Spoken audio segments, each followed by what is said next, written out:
Coach, whenever you're ready. All right, thanks, man. Tell the Truth Monday. And when we met with the team today, I said the truth is collectively we learned that we're never out of the fight. There were some crazy highs and crazy lows. We also learned, man, we got a lot to improve upon as we're going through it. So I loved seeing our tackling margin. I thought, defensively we cleaned some of that up. Thought the guys did a good job breaking some. I was certainly pleased with the coverage units. I thought these guys really covered and allowed Luke to knock out a few. But the turnover margin, that's the one that made my stomach hurt. To win with that kind of differential is hard. So a lot to level up on, but always good to get going with the guys and set the course for this week. So get rocking with you guys. Go ahead, Con. Dan, can you give us an update on Marshon Lattimore? Sure. So I think, honestly, John, I'll probably have a better indicator for as we get into Thursday and Friday on some of the guys. So what we're going to do with the team is we're going to switch Wednesday and Tuesday. And so we're going to do tomorrow as our first install day, and that's going to be a jog-through portion, and then we'll get back to full speed on Thursday. So basically we're just going to flip Tuesday and Wednesday. So tomorrow won't be a full speed work. So Wiley and Marshon would be two that I'll have a better sense for as we work through some more of the week, especially after Thursday and into Friday, John. And then one of the things I want to ask you about the 4th and 11, the decision to go for it on 4th and 11. What went into that, and what does that say about your confidence in either the making or whatever? What went into that decision? I would say a lot, but the first part is you're going back even to the week prior, John, with Pittsburgh, and so it's been a part of their running game that's hard. It makes it difficult to get possessions to go, and so it's not one that you want to going in, but going into some spots where, man, we got to stay into this thing and not get into where you don't get enough cracks back at it. That's the part that I thought it's worth the risk in that one. Numbers wise would say, you're pretty bold into that spot, but honestly it came down to their history in 4 minute. That's usually like a good Friday study of what it looks like at the end of the game. And it's been part of why, Saquon's had the big average in the second half, and John, we were actually a part of that, in our game at Philadelphia. So that definitely influenced my decision. But I also have a lot of confidence too, so I wouldn't have done it blindly. But it's not one that you want to be in for sure. Hi, Dan. Just thinking back to week one, I mean, it feels like for us, Jaden has always seemed pretty advanced, but from what you've seen from him from week one to now, how has he really progressed and developed just in his decision making and knowing what he's saying on the field? Yeah, and that's the fun part where you're seeing, guys improve upon it. He's always had, in the big moments, Nicky, it's not a flair for it, but a confidence into that spot. And that I learned early. And so some of the things that, he's improving upon don't necessarily show up all the time on the stat sheet, but I thought feet underneath him, a platform to throw from. And I thought the last throw that he ripped to Jamison, that might have been one of the best ones. He set his feet and absolutely ripped it. So the moments are strong. He's confident into those. And there's certain plays, obviously, now that we're much further along, that he feels more comfortable than others. But I would say in these big moments, that's when he does seem the strongest, Nicky. And there was a 4th and 4 on that drive that led to Terry's touchdown. And he scrambled, picked up 5 yards, kept the drive alive. I'm just curious what your thoughts were on that run. I mean, to me, it seemed pivotal, if less heralded than some of the others he's had. Yep, it was definitely a explicitive. And then I saw that to go. But we knew going into this game, honestly, Nicky, both teams were good on 4th down. And so I was honestly pleased to see, defensively 3rd down. We actually lost some of the 4th downs. But we thought both teams are bold enough and they're good enough to go on 4th down. So that part we were kind of prepared for going in to say, hey, these are looks we want to get. Sometimes it changes on 4th downs where people become more aggressive or, can play it differently. But we went in with a little bit of extra work going in this week, knowing that we'd have to play some fourth down. So we did a little competition during the week, offense against defense, into that same spot. And so that's how we thought we would get better, honestly, to see Marshon and Terry battling just as good on good as much as we can get, knowing that ahead these fourth down opportunities would be there. So when he can remain a passer, guys stay in coverage, and then now there's more space with eyes down the field, that's what makes it most difficult. Ben? Hey, Dan, just curious what you thought of Marshon's play yesterday. Obviously going up against A.J. Brown a lot, and then those pass interference calls, what you kind of thought of those. Yeah, I was surprised on one of them, Ben, and maybe it might have been the first one that was down the field, and I thought the referees did a good job of letting the guys play, but I thought on that particular one there might have been a little bit more grabbing than normal. But on the judgment calls, those happen. The ones that could go either way, that's playing ball and going for it. Obviously, you don't like to have 3 in a game, but there was also a number of plays that I thought really battled and played well. I thought might have even been the first series, Ben, where there was a big PBU right off the bat. So I felt his presence, because in the last game it was quieter in a very different way.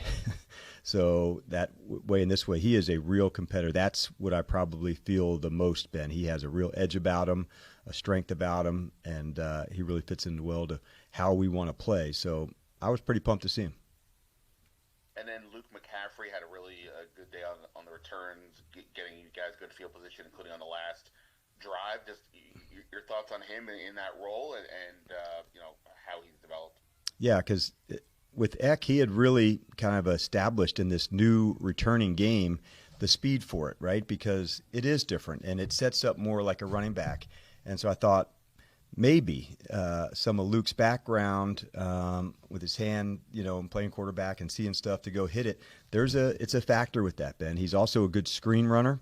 It's why we worked Diami some back there, OZ back there. I think you have to be able to kick through a couple of blocks because almost everybody's singled up. So if one coverage player beats somebody, like you have to almost be able to break a tackle and have that kind of strength to do that. And so he does. So it kind of goes both ways where I thought some of the, on the blocking side, owning some leverage. It's a hard block, but I think Luke's got the type of skills to step through and kick through a couple of those tackles, which are hard.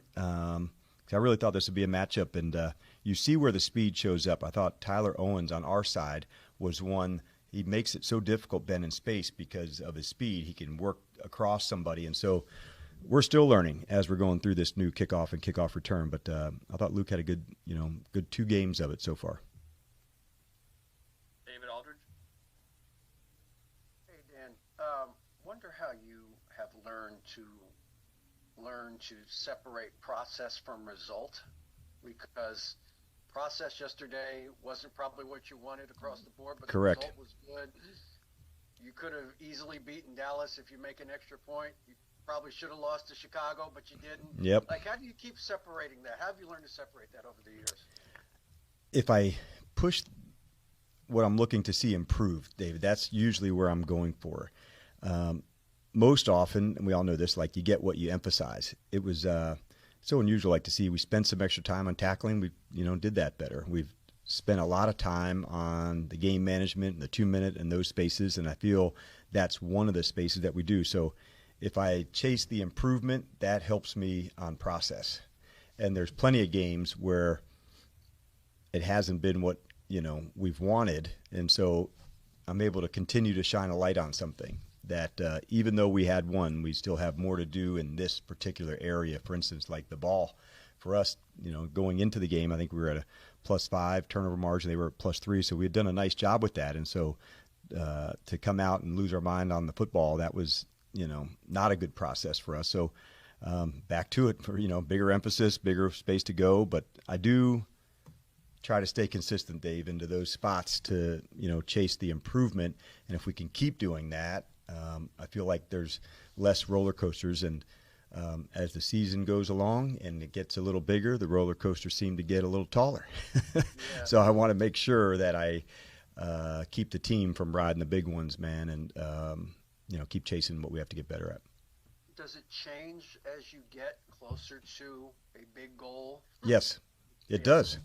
And we're a much better team than we were, 2 or 3 months ago.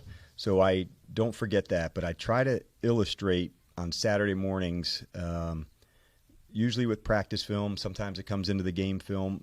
This is what player X was working on. We showed it, last week in practice. This is what we saw in the game. And so I try to push forward what we're seeing, because everybody has to level up. And so collectively, that's how we'll bridge the gaps that we need. And like a game like yesterday, there was a lot of trust that took place. I was pleased to see the sideline not get pissed, for a turnover or a, 68-yard touchdown run. The defense had kind of went out and said, all right, let's go get the ball back. The offense went out and said, let's go answer. And so I thought that was a good sign, David, that we didn't ride it yesterday. As horrible as it started, we didn't ride it. And so I thought that's a good step. So I acknowledge that, knowing that there's been some games that I felt like this, and you've heard me talk about that. So to see us knowing that it was still early, I thought we took a step in the right direction from a collective mindset, even though I hated the results in the first quarter. Natalie? Hey, Dan. Hi, Natalie. How's it going? Well, I guess as a group, they have been extremely good at policing each other, I think, not looking too far ahead, not thinking about playoffs and staying focused during this holiday season, especially now. One, why do you think that's been the case? And two, as a head coach, how do you ensure that continues to be the case as we get into this playoff season? Yep, and I know that. I don't have my head in the sand, but I do really stay true to the process with the players. And I promise you, all the things that are going on through my head, the what-ifs aren't part of it. I just don't see the benefit in that for us. We've got a lot of stuff to improve upon. So if I can stay our chasing of constant improvement, Natalie, that's where we're at. And so for us, we kind of talk about when we came back from the bye, we were at a base camp and we're trying to get to a next spot. And so that's what Atlanta is in 6 days. And so we know we've got a lot to improve upon. And so we just dig in on that. And that way we don't have to get caught up in the what ifs. But I recognize it's a conversation outside the building, so I don't ignore it. But the process of the week does handle a lot of the external things to make sure we bring the focus back to it. If I don't like the focus that I see, I'm not somebody that is prone to look the other way about it. I'd rather address it and say it, and that way we can bring it back to focus really quick. Yeah, so I guess based on that, how did you attack the turnovers yesterday when you did have a chance to speak with this group? Because I think we can all agree it was pretty uncharacteristic of this group. They've been able to protect the ball pretty much very well all season. Yes, and so in the game, I said, man, we're still in the first quarter. Felt like it was 3 hours long. I swear. I looked up and I said, man, we're just starting the second quarter, and we were way behind. But I said, just hang in, stay in the process of what we do and how to do it. As we got into the one today, we talk about ball security, decision making, and those are the techniques that we talk about.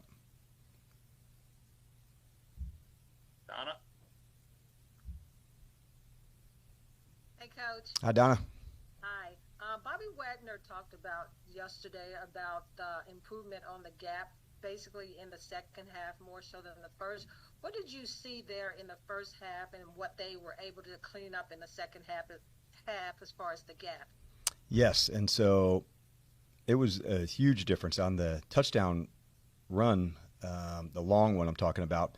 They had some good angles on us, and we really, we call it misfitting a run, when there's pullers and how to go attack them. But to have that kind of one untouched, that's one that, obviously as a coach, you're pissed and want to get it corrected quickly.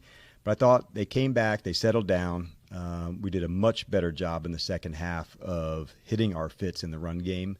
And I thought we tackled well. There wasn't just a one-man tackle, when the second and the third guy came. So I thought in that second half, I saw a lot of burgundy flying. And I thought Joe and the guys did a good job of adjusting. We pressured quite a bit, but we thought that was important. This is a really well-thought-out, experienced run game. And so that was some of those decisions that we were referring to earlier about going for it. Like, I know what they're capable of in the run game, and they've got an excellent offensive line. But I thought more than anything, I felt the effort, the tackling, the finishing really ramped up the longer the game went. And we had made a big deal about that, Donna, because they had been so strong in the second halves of their season so far. So we did spend a lot of time on it, but I was surprised to see us, get one out early on us. And what was it like for you? I talked to the players yesterday about what was it like for them, how much fun a game of that magnitude was. What was it like for you when the game was going backwards and forwards and you're trying to keep everybody settled, on the sideline? But what was it like for you as you were navigating through everything? The first part, I was glad that we didn't hit this lull, when we were way behind. So I felt some other games where we were ups and downs. So they stayed really consistent, even though the beginning, was a terrible start. What I loved about getting back in the fight, man, you could just feel this energy start to build. I loved the last part after we had the ball, we had timeouts, to be able to go down the field. We knew every down was, 4-down territory, for us to have a chance to go win it. And so after we got the first down, the play that we ran that Jamison scored on, we actually ran the play on Friday. And Jamison caught it, and it was just sometimes it's the craziest way how that happens, like that you work on something and it just all of a sudden, it's been thrown to Zach the same route a number of times in practice. And so on that particular day, Friday, it went to Jamison, and it just makes me feel good to know that, like, keep putting the work in, because eventually you'll see the look, you'll see the one to go, and we practice a lot and we don't play as often. So those practice moments are really important, because when the time comes to go nail it, you can. And I thought that was a good example of that. So I was pumped for the guys. I kind of usually think about what's next. Okay, after we score, we're going for two. After we get the two, then we're going to, kick instead of, try to kick it out. I wanted to use the 6 seconds. So more often, to answer your question, I try to stay what's next, so I can give the information quickly to what we're going to do, so nobody's, you want to go for two, like it's already established, hey, after we score, we're going to go for two. And so it's just, I try to stay not ahead of the chains, but ahead of the call. Thanks, Coach. You're welcome. All right, we'll finish with Candy and David Harrison. And Charlie, can I get is one or two? Just one? Go ahead, yeah. Okay, thank you. Hey, Coach. Brian Robinson Jr. Yesterday had, not his best day, right? So we know what high standards he has for himself in his play. So what are conversations like with him to just kind of get past it, but also that corrective measures there for him? Yeah, you just nailed it. How do you clear it? Because you do have to acknowledge it. You're mad, you're pissed, and so you do have to. It's not like you say don't worry about it. That usually makes you more mad. When I don't know how you feel, but that's hey, don't worry about it. Well, like, hey, it's a big deal. Like, I am going to worry about it. And so how do you acknowledge it? You take it in.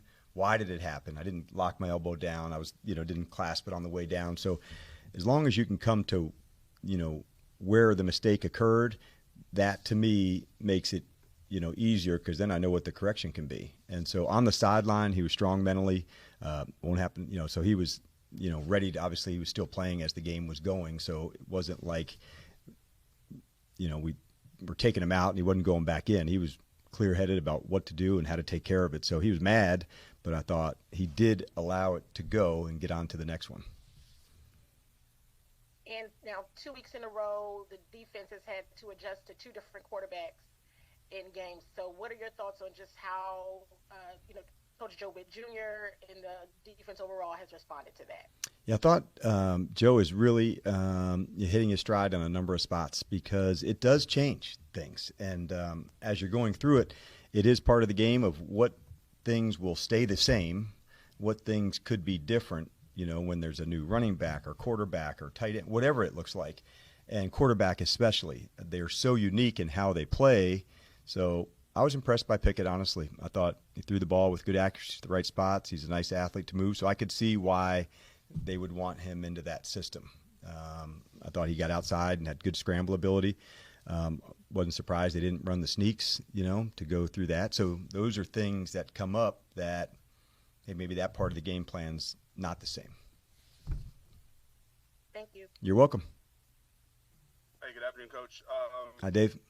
I think yesterday was probably the most amount of chippiness we saw, like post-play activity happening between both sides. Obviously, you've got a lot of veteran leaders on the field that can police up, their teammates and themselves. But where is that line for you? Not saying they crossed it yesterday, but where would that line for you be to where you kind of need to take control of the emotions of a game like that? Yeah, we knew poise was going to have to be a part of this game, Dave. We actually talked about it. And we got one rule here, man, that's protect the team. And so there can never be a spot where you go past that. You're always going to protect our players, but you don't want to go past the line where you could hurt the team. And so that's where we draw the line. We talked to the lead sled dog guys. Hey, man, this is going to take some poise. You're going to have to look into the face of temptation some, knowing that it would be heated. And I thought our guys did a good job with that. I really did. I thought that was going to be one of the parts of this game of keeping our poise all the way through.